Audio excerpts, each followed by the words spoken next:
il a recruté à son casting pour jouer Satan Johnny Depp. Le reste du casting donc pour le Gilliam aura à ses côtés Jeff Bridges, il y aura aussi Adam Driver, mais aussi Jason Momoa.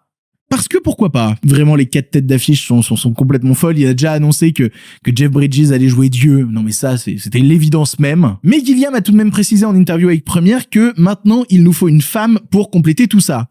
Effectivement, poto, il sent sacrément la couille ton casting pour l'instant. Et puis d'un autre côté, il est un peu obligé d'en trouver une parce que d'après son synopsis plus large, le but de Satan dans le film pour sauver l'humanité est de présenter à Dieu un nouveau couple façon Adam et Ève moderne. Bon voilà, j'avais envie de réagir sur ça parce que vraiment c'est insupportable. Là on nous présente donc le prochain film, alors est-ce qu'il va se faire ou pas, de Terry Gilliam, avec donc 4 gros acteurs. Et ensuite, donc après avoir cité les acteurs, il dit qu'il cherche une actrice pour jouer donc le rôle d'Ève. Et là on a directement le commentaire bien woke et bien pro-féministe de Victor qui dit « Ah bah oui, ça sent bien les couilles hein, le casting ». En mode « Oh là là, c'est pas bien ». Et ça c'est dingue. En fait, ce mec, il est tout le temps en train de défendre le cinéma, d'être contre les studios qui veulent absolument faire du commercial pour qu'il y ait un maximum de vues, etc.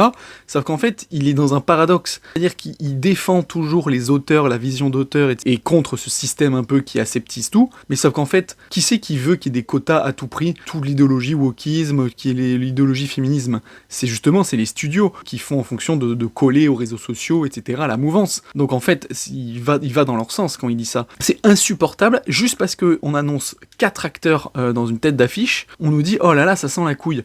Mais en tant qu'auteur, qu'artiste, que réalisateur, si t'es un homme, moi le premier, hein, si j'écris des histoires ou des trucs comme ça, je vais avoir beaucoup plus de facilité à écrire des rôles masculins parce que je suis un homme en fait, et que je sais plus comment pense un homme que comment pense une femme, et je vais avoir plus de difficultés à écrire des rôles féminins. Et donc j'imagine qu'il y a des réalisateurs, c'est pareil. Et donc je vais pas jeter la première pierre à une réalisatrice qui va vouloir faire que des rôles féminins par exemple.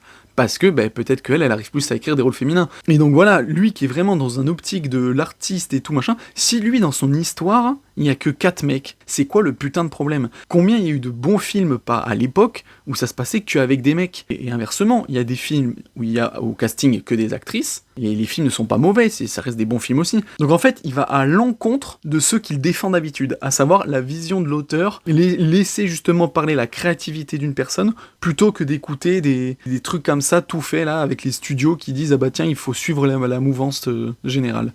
Vraiment, c'est ridicule.